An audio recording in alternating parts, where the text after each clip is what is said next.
ગોળા મોતી ચબન ઠીકરે હું ધૂની છે લે ભાઈ તો ગોળે આ દુનિયાનું પ્રમાણ આપીને જતી રહ્યો તો ભાઈ અને કઈક આ ધૂની લે ભાઈ એનું ભાઈ આ એક હિસાબ આપીને જતી રહ્યો તો શું કેવું ભાઈ કે ગોળા મોતી ચબન ઠીકરે હું મેલડી જેવી માતા ધૂની થી લે ભાઈ શું કેવું ભાઈ કઈક એનું સદ આપીને જતી રહ્યો લે ભાઈ શું કેવું ભાઈ તો માનવાનું ગોળા કઈક મોતી ચબન માતા બોલી થઈ શું કેવું ભાઈ જઈ થઈ જશે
તમે તો છે બકા મેં ટેકરે હું ભાઈ તમે તો મારી બજારે આવશે કારા માતાનો માનવી બોલા આ રસ્તે જતા નમશે લે શું કેવું ભાઈ કઈક રસ્તે જતા મારું નામ લઈ લે તું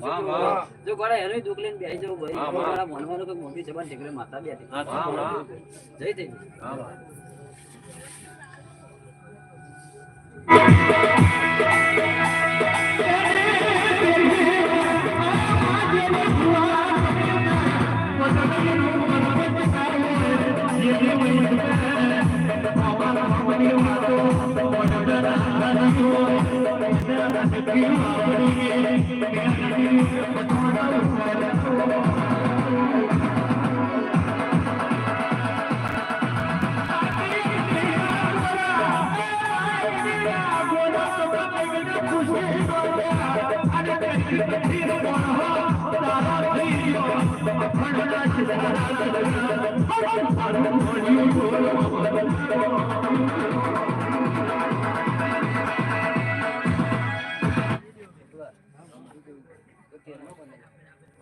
પંદર નો બરાબર નહીં જવાનો તો પકડવા નહીં જવાનું જૂઠું બોલું નહીં યાર હતું અને કઈક વાત હું ખોટી લઈને આવવાની નહીં કે જેટલું છે બકા એ પરમાણુ લઈને આવવાની અને જેટલું બોલી જાય તું બધું તમને આલ્યું છે કે મારા બુવાને ભાઈ હતું જે સપને વિચારી લીધું એના ગણતરમાં નતું એના ગણતરમાં નતું લે પણ મેં મેલડી એ હાલ દીધું હતું મારા કુટુંબને ભાઈ જે નતું લે એના ભણતરમાં નતું હતું એ મેં આજ હાલ દીધું લે ભાઈ અને અતુલ તને મેં બદલો જાગરભાઈ ચૂન્યો છે ભાઈ તો જાગરભાઈ અતુલ તને મેં એટલું હાલ દીધું લે ભાઈ અને જે બાકી છે તું એ ટાઈમ સર લઈને આવી છે પણ ભાઈ ટાઈમ બધી વીતી જવો લે ભાઈ ભાઈ આ ઠીક એક ટાઈમ મળવા થઈ ગયા એ મળવાની રંગત અલગ હતી કે વાત અલગ હતી કે જેદાર મારા ભુવાનું ભણતર નતું લે ભાઈ એનું ભણતર નતું લે જેદાર મારા કુટવાનું નતું લે અતુલ તારા જેવો જાગર મળવાનો છે આ મળે લે એવો જાગર જેદાર હતો ને હતું પણ ભાઈ આજનો દાડો બની ગયો છે પણ ભાઈ હતું આ લીલું મળવાની વાત છે અને મોટી જબાન માતા લઈને આવી છે ભાઈ તો શું કેવું ભાઈ કે કોટવાર 10 નો હોય તો મેળ જવાનો તો ભાઈ અહીં જો 8 નો હોય તો કોટવાર મેળ જવાનો એમ શું કેવું ભાઈ હતું અને ભાઈ આ ટાઈમ જરૂર લઈને આવવાની છે